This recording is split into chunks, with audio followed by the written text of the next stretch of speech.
look in my logbook here from when I was flying active duty. I can go look at March 8th, 1999, and I see I flew aircraft number 159619, this exact aircraft right here.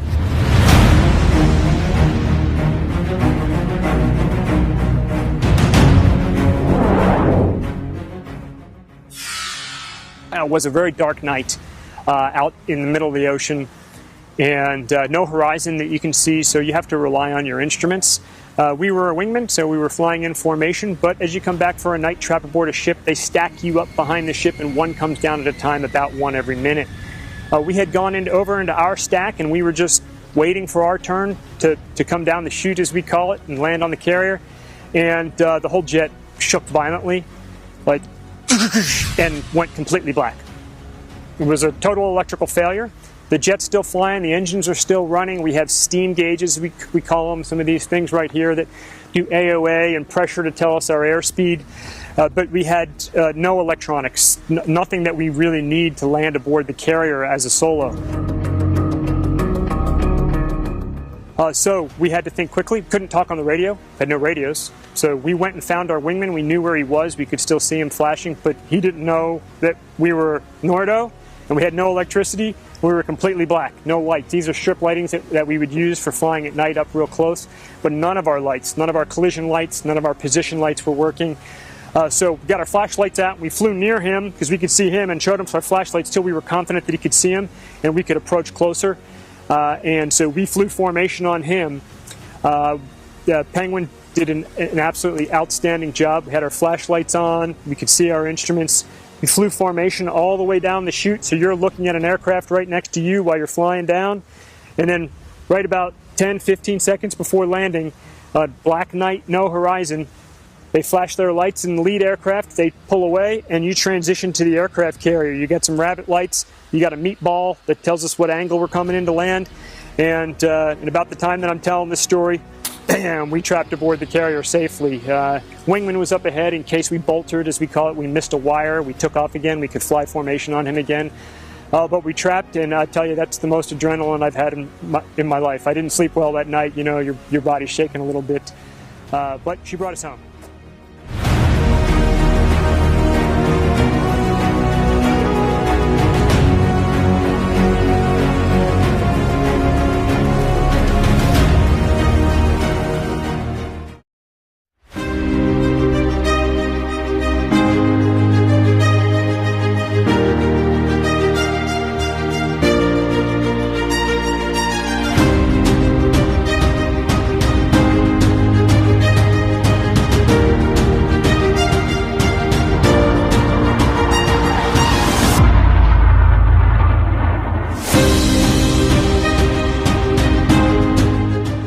My name is Graham Stapleton, call sign Bones.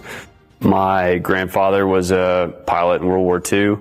My father was a naval aviator. My grandfather on my dad's side was an air crewman in a B-17 in the Korean War. So the military is a little bit of a family deal. Top Gun was born from an unacceptable kill-to-loss ratio in the Vietnam War. We had a kill-to-loss ratio of 2-to-1, meaning that for every 2 kills that we scored, one of our own friendly aircraft was shot down.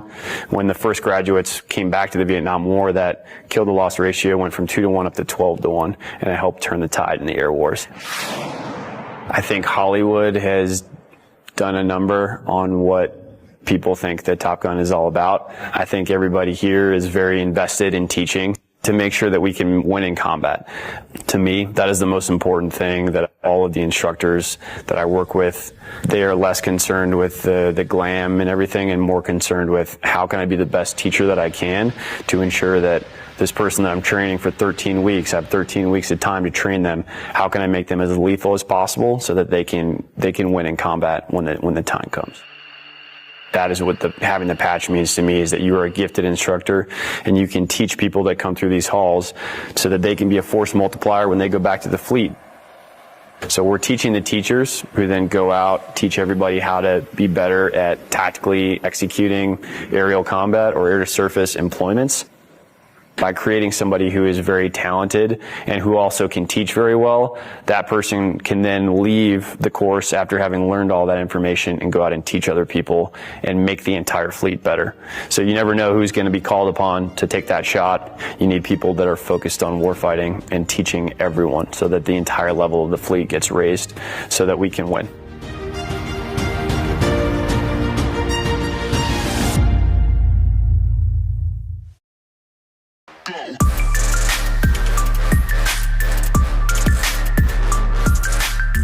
Subject is Lieutenant J.T. Loy. This time I'd like to check the stop run button starting with the flight director. It operates. Flight surgeon. It operates. Lieutenant, if you push the stop run button on your stick. It operates. Okay, the flight deck is manned and ready. Okay, Lieutenant, just a reminder about your first run. It'll be a gradual onset run. You won't have your G-suit on, and you won't be straining, okay? Just sit there totally relaxed when your lights come down to 30 degrees off the nose, or you have 75% light loss, and I want you to hit the stop the run button, okay? Okay. We're ready to go anytime you are. Ready. Okay, this is going to be 5.5 Gs for 30 seconds. Run will begin on my mark. 5, 4, 3, 2, 1, mark.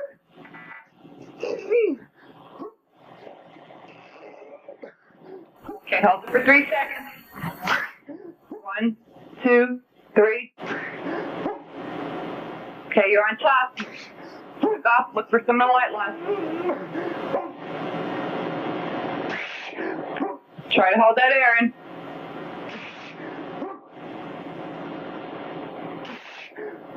Slack off and look for the light loss.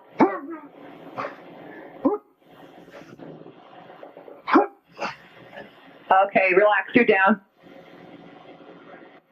Okay, it's 7.5 to 15 seconds. Run will begin on my mark. 5, 4, 3, 2, 1. Exchange. 1, 2, 3. Change. Looking good.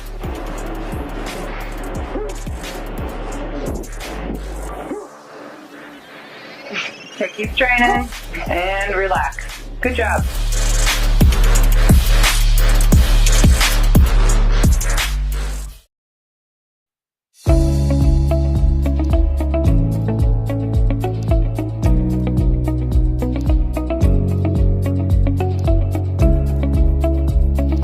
I'm going to talk to you about some of the patches on my flight jacket. Very personal thing, personalized by squadron, personalized by individual. Our squadron had a very specific patch that we used on our left side here. It's a Tomcat with the stars in there, multicolored. Had our squadron VF-213 and had Tomcat underneath the patch with the traditional Tomcat there.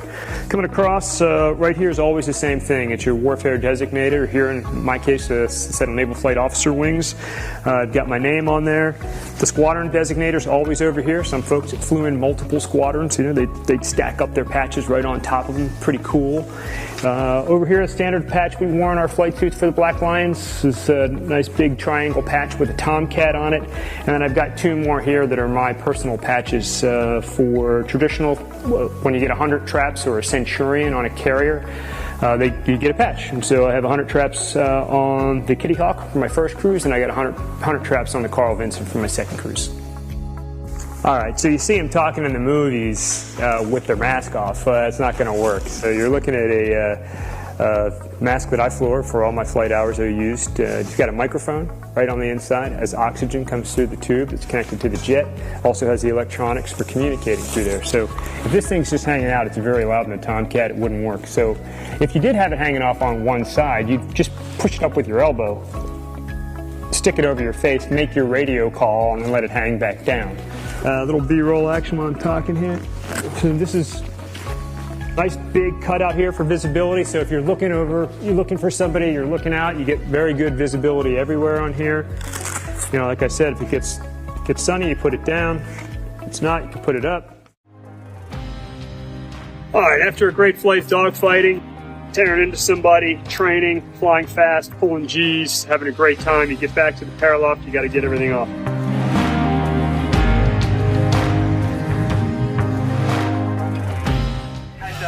Lieutenant Rick Roy, call sign Lucky. Just want to welcome you aboard and hope you have a great tire cruise.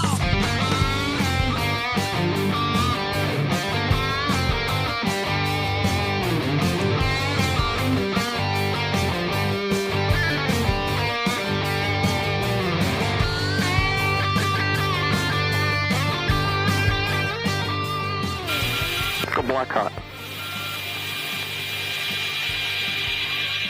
See if we can get it now. Keep it going. The bus came off, huh? Sure did. Left, 9 o'clock. Still your position. Laser's firing, looking good. Blind. Both of them right there. They're right together. Still 6-1 for time.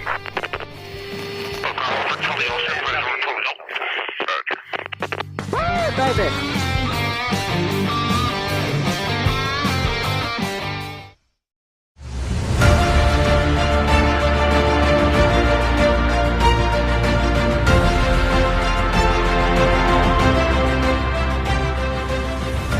My name is Lieutenant Phil Murphy. I was inspired to become a pilot because it's kind of a family business. My dad and grandpa were both naval aviators, and then the inspiration had come from Top Gun, and told all the great stories about the training that we get here and everything, and then how much fun it is to be an instructor and how rewarding it is. So that's kind of how I went down that road.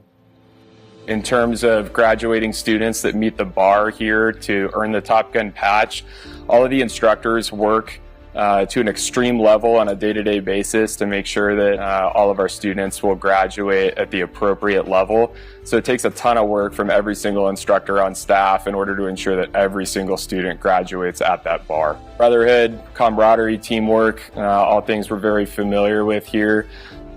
So Top Gun, since it was founded in 1969, has been an organization led by junior officers. We use a peer leadership structure here, which essentially just means that we require everybody to do their job without being asked, if you will. So we get a group of people here as instructors that show up every day motivated to teach, motivated to be experts in their area of expertise. So in terms of legacy, I don't want to be specifically remembered. I just want to be a contributing member of one of the generations of Top Gun instructors that carried the overall legacy of the institution forward and handed it off to the next group in good terms. So the story of fines regarding quoting the Top Gun movies is true. The new movie was actually really cool because a lot of the flying shots are real. And a lot of the flying was executed by other junior officers, so it's in keeping of the tradition of Top Gun being a JO-run organization. And we had fleet aviators from all over the country contributing to those flying shots that were in the new movie. My name is Michael McBride, call sign Shady. I'm the current Top Gun executive officer. What inspired me to be a Top Gun instructor was I grew up in Kingsville, Texas, small town. Near a jet training base, and my dad is a retired Navy chief. I grew up watching jets fly over my hometown, as well as my dad was a huge inspiration for me to fly aircraft. The way that we operate here at Top Gun is this organization is mainly driven by lieutenants or basically junior 04s. My job clearly is to support them in running the Top Gun course and running the Top Gun syllabus. In that, we have very high standards for the course. So a normal Top Gun instructor is here for approximately 33 to 36 months. The instructors at Top Gun are here to do one thing and one thing only, and that's teach others to win in combat. We want to make the most lethal aviators across the Department of Defense. Most days for a Top Gun instructor run between 14 to 16 hours here. That includes flying, instructing the course, or for that matter, in the simulators working to get better. We pride ourselves on 3 traits for a Top Gun instructor, and that's humble, credible, and approachable. Not just for our Top Gun IPs, but also for our graduates that go out to the fleet.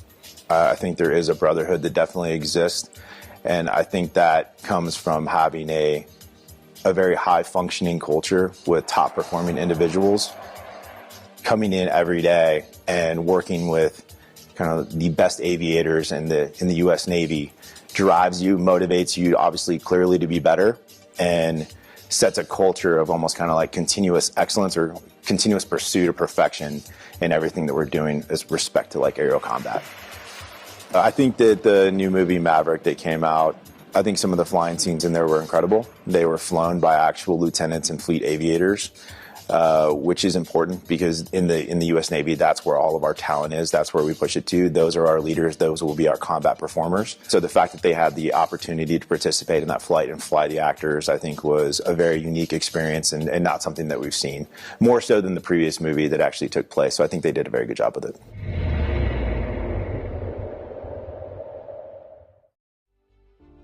Something that some folks don't often acknowledge or talk about is the tremendous sacrifice, the strain on families, on the sailors, the men and women that deploy to serve as serving in the military of the United States. It varies across all of the services, and for the Navy, from my perspective, it was very challenging. You spend a year plus what we call workups, preparing an entire air wing, preparing a ship to be deployed. And the whole air wing comes aboard the ship and off you go, and you don't come back for 6 months. Op tempo in recent times, and it varies at different times, you could come back in 7, 8, 9, 10 months in times of war, sometimes even longer.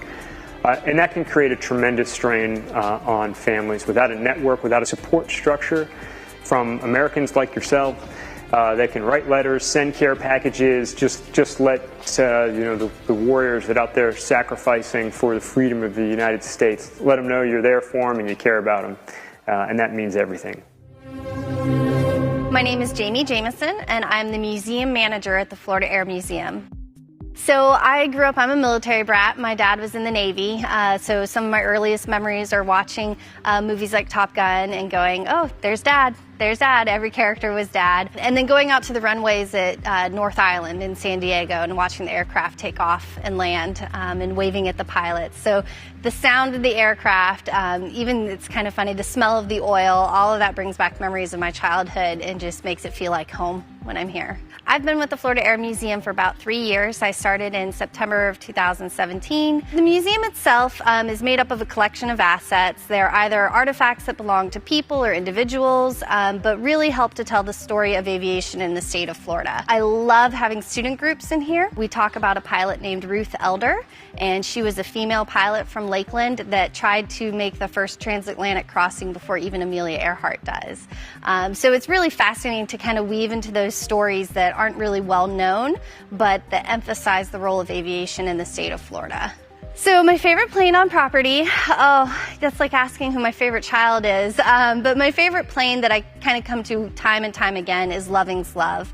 It's a great little aircraft. It is a replica of an original design by Neil Loving, and Neil Loving was a pilot who had lost the use of his legs in a tragic glider accident, and he specifically designed this aircraft so that he could fly it with his limited leg use. What's really cool about the story is that this replica is actually built by an SR-71 pilot. His favorite thing was this story about this little racing airplane that Neil Loving built, and he loved it so much that he built his own replica. He actually flew it to visit Mr. Loving and show him, I was so inspired by you, here's what I built. So one of the great things about the Florida Air Museum is we have our own on-site restoration building. The Bueller Restoration Building works on the aircraft that you'll see on display in the museum, as well as some of our flying assets, meaning aircraft that we can take flying individually. Really interesting project that they're working on right now is called the Spirit of Lakeland. And the Spirit of Lakeland is a partnership with Able Flight that allows those with varying disabilities the opportunity to earn their private pilot license. We're very fortunate to have 3 Navy aircraft on loan for the United States Naval Aviation Museum in Pensacola. They include the Sea Dart, the Vertical Riser, and of course the F-14 Tomcat. And the F-14 Tomcat, when it was retired, it flew down here to Lakeland, landed at our little airport here in Lakeland, and they taxied it over to where it is on display currently at the moment. An interesting event happened. The National Naval Heritage Command said, hey, we need to come inspect the aircraft. And I said, okay. So I got everything ready, and I was ready for this big inspection, and they come and they do it, and they said, okay, well, we've done the inspection. You'll be happy to know that it's not radioactive. And I said, oh, I didn't know that that was something I needed to be worried about. But then, when I stopped and considered the career of this aircraft, what types of carriers it might have been, the emergence of the nuclear forward deployed aircraft carriers, that sort of thing at the time, I said, Yeah, I guess that's something that I'm really glad they came and investigated on. One of my favorite things about the museum is our interaction with our youth audience. The best thing about museums is when you have a generational conversation. So you have older members of society bringing their younger grandchildren, nieces, nephews, and they walk around the museum and they can talk about, oh, I built an airplane like that, when they're looking at the experimental and the kit. Or if they were in the military, coming in and saying, hey, I flew the F-14. You know, your old man, he was that cool guy that got to fly it. Or, you know, talking about their experiences on the aircraft carriers or being forward deployed. You can have a museum, but if you don't have those conversations and experiences, the meaning gets lost. It's just kind of stuff. So what I enjoy about it is that really aviation is extremely personal and people love to talk about it and they love to share what they know. And I'm always happy at the end of the day when I see a family come in and get to share their experience.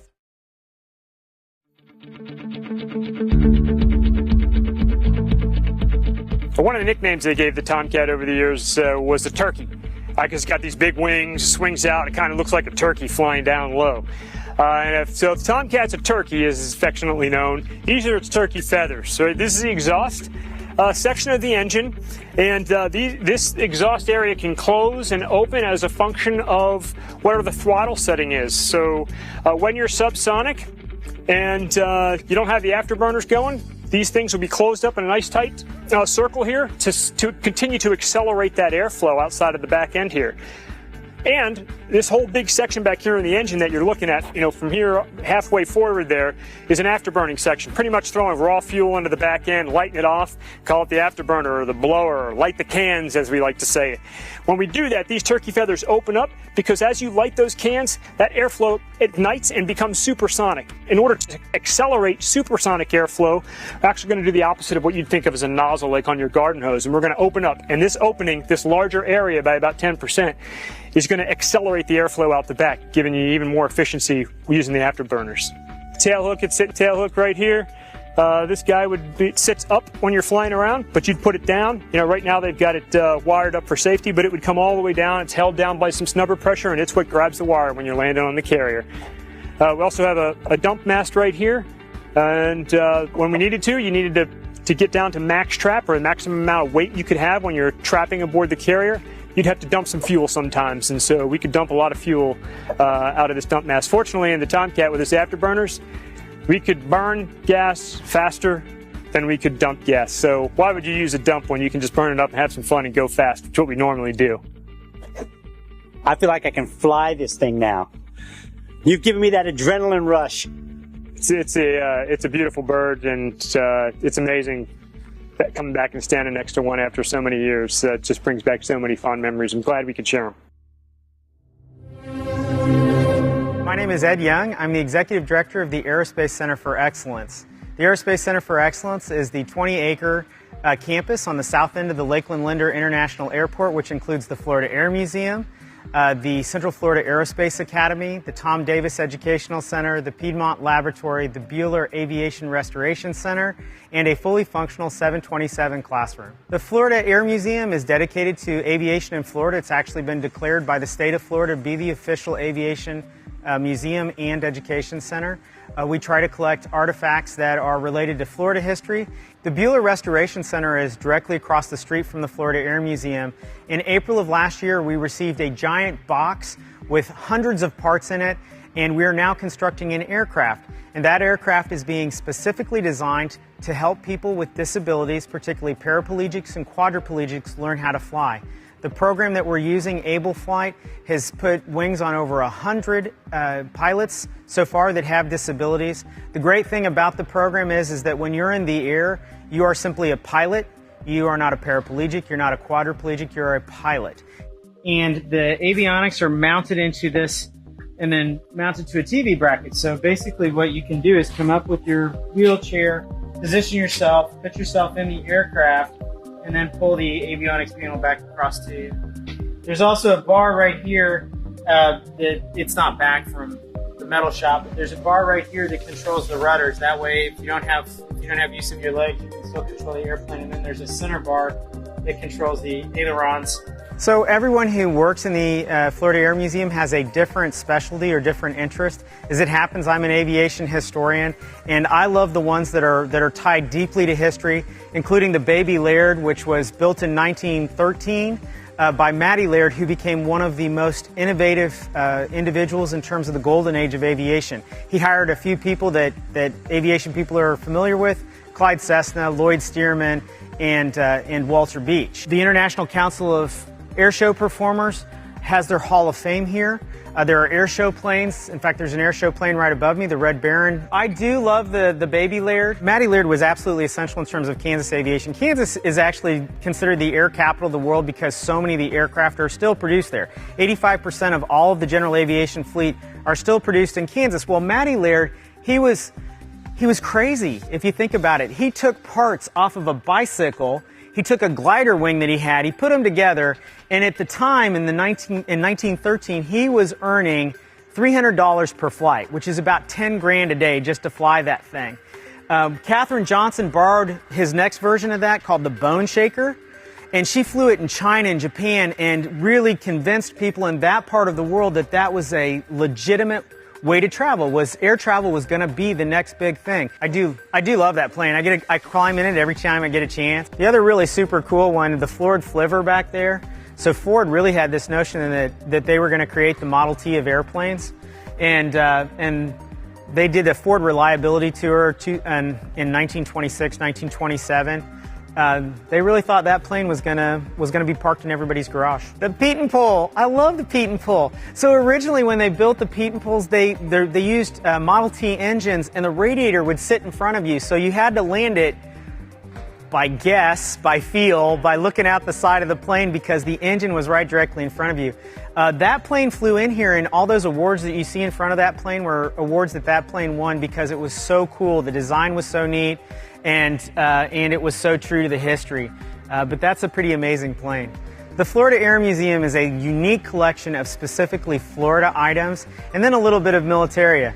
So you have a chance to walk into the history of Florida, trace the roots of some great aviators from across the state, see some of the airplanes that really made a huge difference in terms of the development of aviation. The very first commercial flight, most people don't know, was a scheduled flight in Tampa Bay. It was a seaplane that flew from one side of the bay to the other.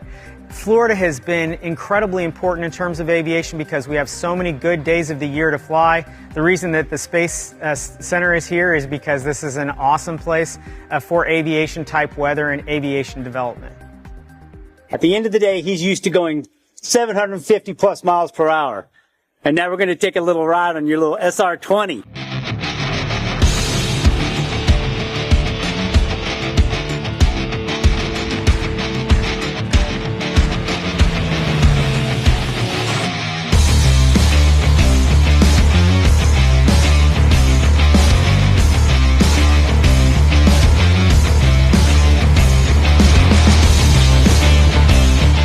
Up and away.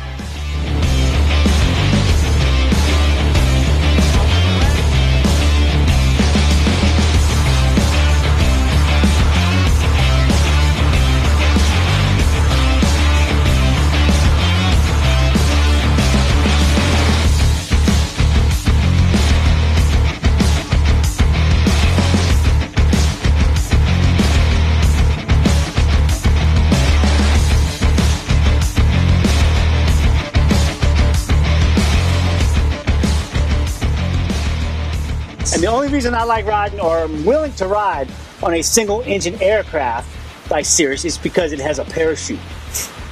Over 500 feet, right? Over 500 feet. See? I should be a pilot. He's ready to go. I'm qualified. You're qualified to make that thing happen if you had to. Lucky. We don't ever want to use that, though. That would be unlucky. I'd rather go in one of these, though. You're going to make that happen? We're going to try. F-35? No, that's single seat only. Oh, is it? F-18F. F-18F. Let's go. Thanks, bud. Right on. All right, let's go drink. Nah.